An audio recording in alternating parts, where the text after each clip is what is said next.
Good morning Telangana. Welcome to T news. నేను మమత. ముందుగా బులెటిన్లో హెడ్లైన్స్.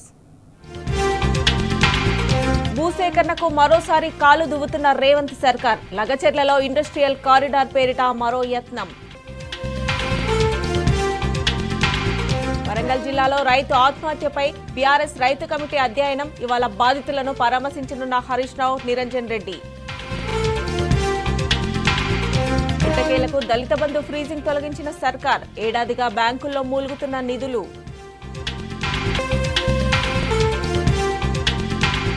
రాష్ట్రంలో ఎమ్మెల్సీ ఎన్నికల కోడ్ అమలు. ప్రారంభించిన 3 రోజులకే 4 పథకాలకు బ్రేక్.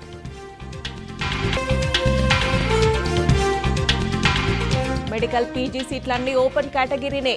పీజీ అడ్మిషన్లలో రాష్ట్రాల వాటా చెల్లదన్న సుప్రీంకోర్టు. మహాకుంభమేళాలో తొక్కిసలాట. 30 మంది మృతి, 90 మందికి తీవ్ర గాయాలు.